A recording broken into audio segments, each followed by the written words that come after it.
Hello students. आज मैं आप लोगों के कुछ डाउट्स लेकर के आया हूँ इस वीडियो में। जैसे कि कई स्टूडेंट्स मुझे कॉल्स और मैसेज कर रहे हैं, सर सेल्फ अटेस्टेड डॉक्यूमेंट्स कैसे अपलोड करने हैं, ये डॉक्यूमेंट्स को सेल्फ अपलोड कैसे करना है, कौन कौन से डॉक्यूमेंट्स हैं जिनको मुझे सेल्फ अटेस्ट करना है। ठीक है, तो ऐसे कई सारे क्वेश्चंस हैं। क्वेश्चंस के मैं आपके लिए आज आंसर करूंगा।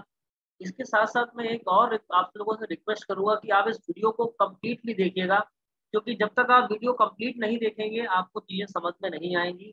मैंने प्रीवियस में 2 वीडियोस बनाए हुए हैं और दोनों वीडियोस में काफ़ी डिटेल में सारी चीज़ें बताई हुई हैं। इसके बावजूद भी कई सारी प्रॉब्लम्स आप लोग फेस कर रहे हैं, तो इसका कारण ये है कि आप वीडियो को ध्यान से नहीं सुन पा रहे हैं या नहीं देख रहे हैं। तो दैट मीन्स कि ये एक सबसे बड़ी प्रॉब्लम है। ठीक है, तो जैसे कि आप nimsat.in पर जाएंगे और अपना रजिस्ट्रेशन पार्ट कंप्लीट करने के बाद में फॉर्म डिटेल्स में ओपन करेंगे। फॉर्म डिटेल ओपन करने के बाद में यहाँ पर आप पर्सनल डिटेल्स पे जाएंगे। पर्सनल डिटेल में आपको सारी इन्फॉर्मेशन फिलअप करनी है। ठीक है, अब इसके बाद में मैं आपको बता रहा हूँ कि इसमें क्या क्या चीजें रहेंगी। अब देखिएगा, इसमें जो पर्सनल डिटेल है उसमें आपका एक एप्लीकेशन नंबर होगा, आपका नाम होगा, है ना, father's name, mother's name, date of birth, है ना, जेंडर। फिर कैटेगरी में अगर आप ओपन है तो ओपन, या ओपन ईडब्ल्यूएस है तो ईडब्ल्यूएस, ओबीसी, एससी, एसटी, जो भी आप कैटेगरी रखते हैं वो आपको फिलअप करना है। आइडेंटिफिकेशन नंबर आपको भरना है, जो भी आपके पास में आईडी है वो भरना है। मैं आपको बता देता हूँ कि कौन सी आईडी, जैसे कि like voter ID, passport, PAN card, driving licence, college ID और photo pasted centralised bank passbook. मतलब जो सेंट्रलाइज्ड बैंक हो, नेशनलाइज्ड जो बैंक है उन्हीं की पासबुक चलेगी। ठीक है, उस पर फोटो पेस्ट होना चाहिए और वो अटेस्टेड होना चाहिए बैंक मैनेजर के द्वारा। तो इनमें से ही आपको जो आईडी है वो फिलअप करनी है। कई सारे क्वेश्चन मेरे इस बात से आ रखे हैं, मेरे पास आ रहे हैं, सर मेरे पास आधार कार्ड है और voter ID, passport, PAN card, इनमें से कोई भी मेरे पास आईडी नहीं है, तो मैं फॉर्म कैसे फिलअप करूँ। तो आपके पास में कॉलेज आईडी होगा, और कॉलेज आईडी नहीं होगा तो बैंक पासबुक जरूर आपके पास में होगा। आप उसको अपलोड कर देंगे तो भी कोई दिक्कत नहीं है। और इसमें आइडेंटिफिकेशन नंबर, क्योंकि बैंक पासबुक आप अपलोड करेंगे तो क्योंकि अकाउंट नंबर की बैंक पासबुक होती है, तो आप आइडेंटिफिकेशन नंबर में बैंक का अकाउंट नंबर डाल सकते हैं जो आपका है। ठीक है, ये आपका एक बहुत ही इंपॉर्टेंट क्वेश्चन है जो बहुत बार पूछा जा रहा है, और मैं हर बच्चे को वही आंसर कर रहा हूँ। तो आपके पास में कोई ना कोई एक ऐसी आईडी होना चाहिए जो इनमें से सिलेक्टेड है। और अगर इसके अलावा आपके पास में नहीं है, इनमें से कोई भी आईडी नहीं है, तो इसके रिगार्डिंग आपको निमसेट हेल्प डेस्क पर मेल करना होगा, या फिर आप उनको कांटेक्ट करें कि हम इस स्थिति में क्या अपलोड करें, या क्या हम आधार कार्ड का नंबर डाल दें, या मान लीजिएगा हम कोई सी भी आईडी सेलेक्ट कर दें और क्या आधार कार्ड का नंबर डाल दें। ये सारी चीजें जो आपके मन में है, अगर इनमें से कोई भी ऑप्शन नहीं है तो आपको निमसेट हेल्प डेस्क पे ही कॉल और कांटेक्ट करना है और उनको ही मेल करना है। ठीक है, इसके अलावा आपको कुछ भी नहीं करना है। राइट, इसके बाद कॉन्टेक्ट डिटेल में आपको अपनी सारी कॉन्टेक्ट डिटेल फिलअप करना है। राइट, अब जाते हैं एकेडमिक डिटेल में। एकेडमिक डिटेल में क्या करना है, आपको 10th की इंफॉर्मेशन भरनी है, अपने स्कूल का नाम, बोर्ड का नाम, year of passing, result type और परसेंटेज। 12th की डिटेल में भी सेम है, आपको वही करना है। Is that clear? Name of institute, college का नाम, सारी जानकारी आपको अपनी भरनी है। स्कूल का नाम, पासिंग ईयर, रिजल्ट टाइप और परसेंटेज, ये सारी जानकारी आपको फिल करनी है। ठीक है, अब देखिए मैंने इसको इस तरीके से फिलअप किया हुआ है, आप देख सकते हैं, है ना, इस तरीके से मैंने फिलअप किया हुआ है। स्कूल का नाम, है ना, बोर्ड का नाम, ईयर ऑफ पासिंग, परसेंटेज, हमारा रिजल्ट टाइप परसेंटेज है, ग्रेडिंग है, परसेंटेज यहाँ पे मैंने फिलअप किए हैं। सेम एज 12th की डिटेल में मैंने फिलअप किया है। ठीक है, इसके बाद में एज अ ग्रेजुएशन की फाइनल ईयर की जो डिटेल्स हैं वो भी हमें ऐसे ही फिलअप करनी है। ठीक है, अगर आपकी डिग्री में बीएससी है, बीएससी ऑनर्स है, बीसीए है, बीआईटी, इनमें से जो ऑप्शन आपको दिए गए इनमें से आपको चूज करना है। अब कई लोगों का ये क्वेश्चन बार बार आ रहा है कि सर मेरे मार्कशीट में बीएससी कंप्यूटर साइंस लिखा हुआ है, तो क्या हमें बीएससी ऑनर्स सेलेक्ट करना है? नहीं, बीएससी ऑनर्स एक अलग डिग्री है, और बीएससी के साथ में कोई स्ट्रीम है like BSc maths, BSc computer science या बीएससी फिजिक्स, जो भी स्ट्रीम है उसके लिए आपको सिर्फ और सिर्फ बीएससी ऑप्शन को ही चूज करना है। ये कई लोगों का क्वेश्चन आ रहा है, जैसे कि बीएससी आईटी है, बीएससी कंप्यूटर साइंस है, बीएससी कोई भी ब्रांच में हो, आपको बीएससी सेलेक्ट करना है। आपको ऑनर्स, बीएससी ऑनर्स तभी सेलेक्ट करना है जब आपकी मार्कशीट में बीएससी ऑनर्स लिखा है, क्योंकि उस कंडीशन में आपकी मार्कशीट में कई सारे सब्जेक्ट्स होते हैं, बट ऑनर्स के मार्क्स ही कैलकुलेटेड होते हैं, इसलिए बीएससी ऑनर्स को अलग किया गया है और बाकी आपको बीएससी करना है। ठीक है, ये बात विशेष रूप से ध्यान दें, ये बहुत ही एक्सपेक्टेड क्वेश्चन है जो मेरे से बार बार पूछा जा रहा है, इसलिए मैंने इसका जवाब आपको दिया यहाँ पर। बाकी सेम डिटेल आपको भरनी है कि आप पास आउट हैं, अपीयरिंग हैं। रिजल्ट जिनका नहीं आया है, जो फाइनल के स्टूडेंट्स हैं, उनको अपीयरिंग भरना है। ठीक है, और जिनके रिजल्ट बहुत मतलब जैसे 2021 में पेपर हो गया है, 2020 में पेपर हो गया है और रिजल्ट नहीं आ रहा है, इस कंडीशन में मैं एक बात आपसे कहूंगा कि लिमिटेड हेल्प डेस्क पर मेल या कॉल जरूर करके उनसे डिस्कस कर लें कि हमको अपीयरिंग करके ही भरना है या पास आउट करना है, क्योंकि अपीयरिंग की ही भरना होगा आपको। आपके पास में अगर रिजल्ट नहीं है या आपके पास में मार्कशीट नहीं है, तो उस कंडीशन में, या नेट की मार्कशीट भी नहीं है, उस कंडीशन में आपको अपीयरिंग ही फिल करना होगा। तो क्या आप अपीयरिंग फिल करके भर सकते हैं फॉर्म, ये आपको निमसेट की हेल्प डेस्क से ही पता लगेगा। इसलिए मैं बार बार जोर दे रहा हूँ कि जो भी प्रॉब्लम आपको आ रही है, निमसेट हेल्प डेस्क पर ही आपको कॉन्टेक्ट मेल और कॉन्टेक्ट करना है। दूसरी बात, आप लोगों के कई बार ये क्वेश्चन आ रहे हैं कि सर मुझे मेल का रिप्लाई नहीं आ रहा है या वो मुझे रिस्पॉन्ड नहीं कर रहे हैं, तो ठीक है, आप उनको मेल करके छोड़ दीजिएगा, थोड़ा वेट कीजिएगा। उनके पास भी बहुत सारी क्वेरीज आ रही होंगी, जब मेरे पास में काफी सारी क्वेरीज आ रही है, मैं उनका जवाब टाइम से नहीं दे पा रहा हूँ, सबको रिस्पॉन्ड नहीं कर पा रहा हूँ, तो कहीं ना कहीं उनके पास तो इससे ज्यादा भी क्वेरीज आ रही होंगी, है ना। इसलिए मैंने ये वीडियो आप लोगों के लिए बनाया कि मैक्सिमम लोगों तक मेरी जो आंसर है उनका मिल जाए, जो मुझे मैसेज कर रहे हैं बार बार। इसलिए मैंने वीडियो बनाया आप लोगों के लिए। तो ध्यान से सुनिएगा कि डिग्री में आपको BSc computer science, BSc IT, BSc physics, BSc maths, अगर इसमें ऑप्शन नहीं आ रहा है तो बीएससी आपको ओनली सिलेक्ट करना है। बीएससी ऑनर्स वालों को सिर्फ बीएससी ऑनर्स सेलेक्ट करना है, उसको बीएससी प्लेन सेलेक्ट नहीं करना है। ठीक है, ये बात ध्यान रखनी है। बाकी बीसीए, बीआईटी, बीकॉम जो भी आपकी डिग्री है उसको आप फिलअप करें और सेम जिस तरीके से आपको करना है। Okay, is that okay? अब बात करेंगे हम, अब सब्जेक्ट फिलिंग को लेकर के मेरे पास में बहुत सारे क्वेश्चंस आ रहे हैं। तो सबसे पहले मैं आपको बता दूं कि सब्जेक्ट मार्कशीट में कैसे फिल करना है। जो आपकी मार्कशीट में लिखा हो, ठीक है, वो आपको सब्जेक्ट टाइटल में फिलअप करना है। जैसे कि आपकी मार्कशीट में मैथ्स फिजिक्स लिखा हुआ है तो मैथ्स करना है, फिजिक्स भरना है, कंप्यूटर साइंस लिखा है तो कंप्यूटर साइंस फिल करना है। और सबसे पहले आपको जो भरना है वो टोटल नंबर ऑफ सब्जेक्ट्स, आपके जितने भी प्रैक्टिकल सब्जेक्ट्स हैं, जितने भी आपके एडिशनल सब्जेक्ट्स हैं और जितने भी आपके कंपलसरी पेपर्स हैं, उन सभी को आपको फिल करना है। अगर उन सबके मार्क्स ऐड हो रहे हैं फाइनल मार्कशीट में तो सारे सब्जेक्ट्स को आपको फिल करना है। ठीक है, अगर आपके मार्कशीट में मान लीजिएगा कि नंबर ऐड नहीं हो रहे हैं तो आपको सिर्फ कंपलसरी पेपर्स ही डालने हैं, बाकी नहीं डालने हैं। ठीक है, क्योंकि हम मार्कशीट अपलोड करेंगे तो उस कंडीशन में वो इसको बात को एज्यूम करेंगे कि ये आपके कंपलसरी पेपर्स हैं और बाकी के पेपर्स जो है वो ऑप्शनल हैं या सब्सिडरी हैं, जिनको आपको कैलकुलेट नहीं करना। जैसे ऑनर्स डिग्रीज में सब्सिडरी भी है, कंपलसरी भी है और एडिशनल भी है, तो उसमें ऑनर्स पेपर ही कैलकुलेटेड होते हैं, है ना। तो उस कंडीशन में आपको सिर्फ ऑनर्स के पेपर्स ही डालना है। Is that clear? तो इस बात का ध्यान आपको रखना है। प्रैक्टिकल के अगर आपके सब्जेक्ट अलग से लिखे हैं तो उनको काउंट करना है, अगर आपके फाइनल मार्क्स में जुड़ रहे हैं तो उनको आपको लिखना है। Is that clear? कि जिसके दो पेपर के नाम जो मार्कशीट में आपके लिखे हैं बिल्कुल एज इट इज भरना है, आपको अपना दिमाग नहीं लगाना है। हाँ, कई लोगों के जो उसमें जैसे कि सी प्लस प्लस सिंबल बना है, उसमें सीपीपी लिखना है ना। जो दिक्कत जा रही है कि आपका प्लस प्लस कैसे लिखें, तो आपको सीपीपी लिखना है। कई मरतबा यूनिवर्सिटी नाम पूरा नहीं आ रहा है तो शॉर्ट फॉर्म में आप यूनिवर्सिटी का नाम लिख सकते हैं।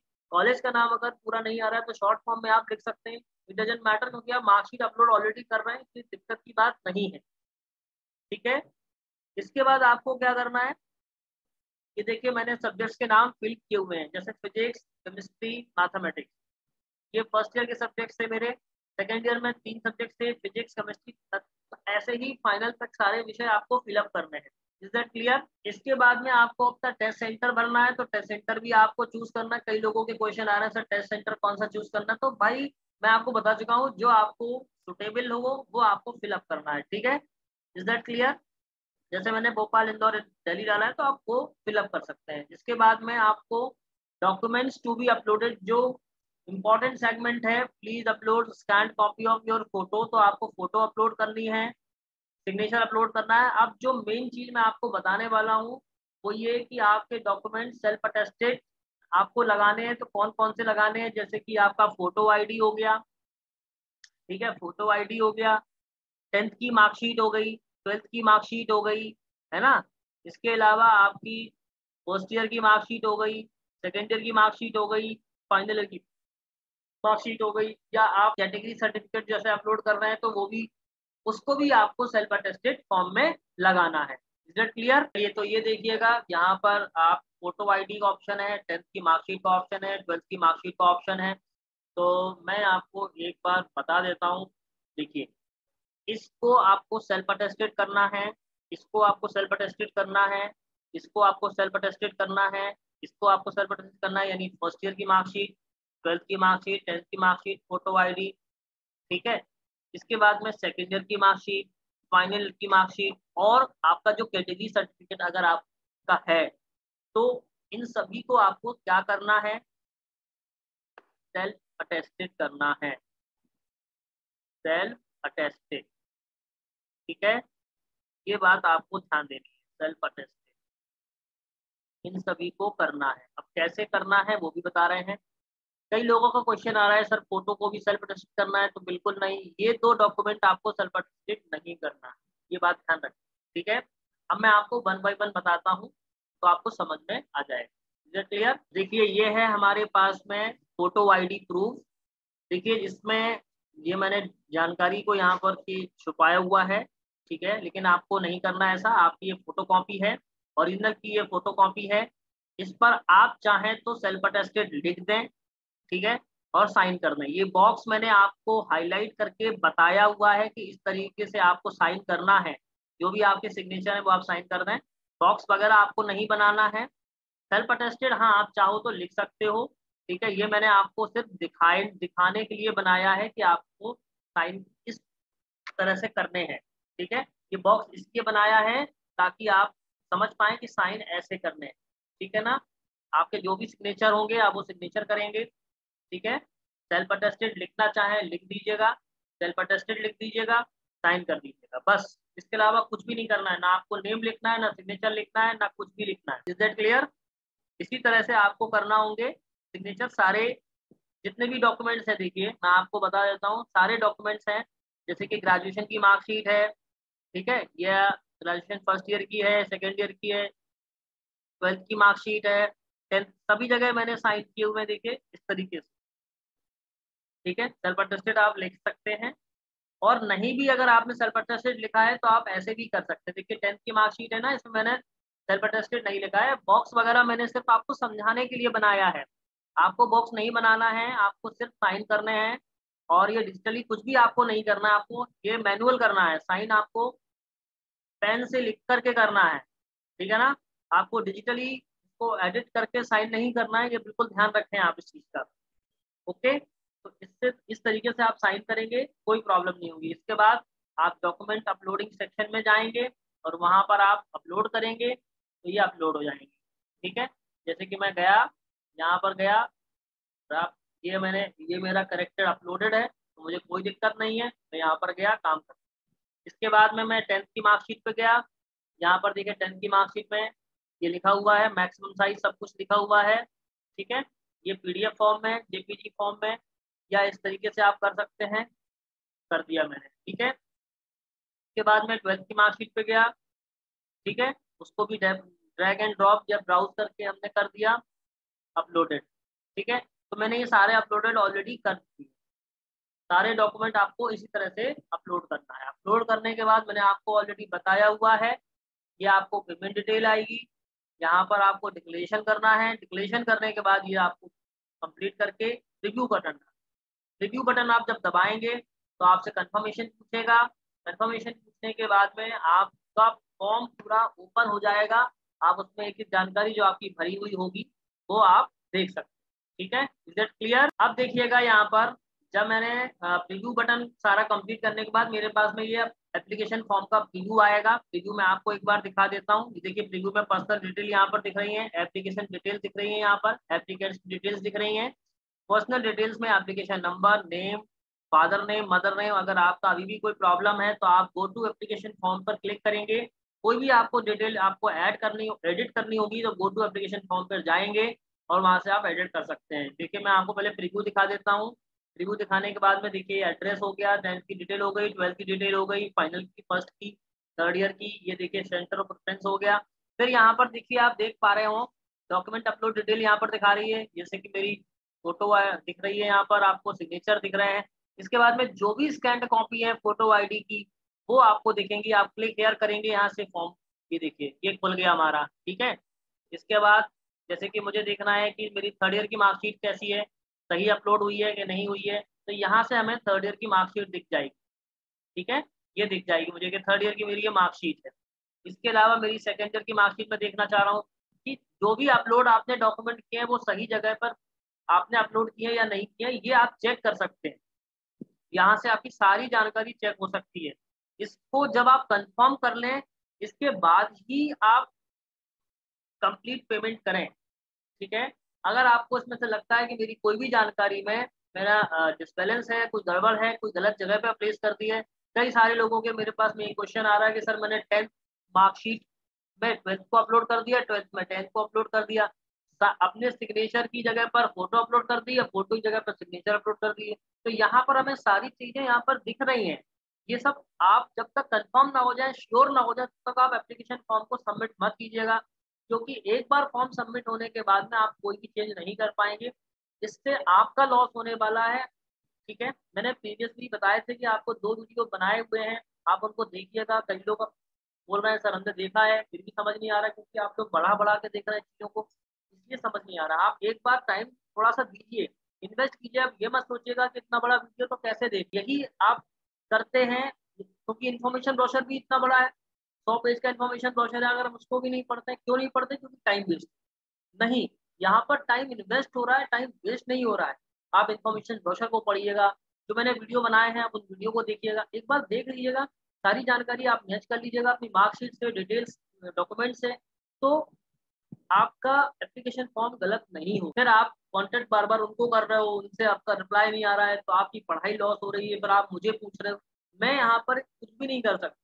जो भी आपकी क्वेरी है फॉर्म सबमिट होने के बाद सिर्फ निमसेट हेल्प डेस्क पर ही कांटेक्ट करना होगा और वही आपकी प्रॉब्लम का सॉल्यूशन दे सकते हैं, ठीक है ना। लेकिन कोशिश कीजिएगा कि आप एप्लीकेशन फॉर्म करेक्टली सबमिट करें तो प्रॉब्लम आपको नहीं आए, ठीक है। आई होप कि आपको ये बात समझ में आ गई होगी, और जो मैं आपको सेल्फ अटेस्टेड बताना चाह रहा था वो आपको समझ में आ गया होगा, या जो भी आपकी क्वेरीज थी उनके जवाब आपको मिल गए। Okay, bye bye, thank you.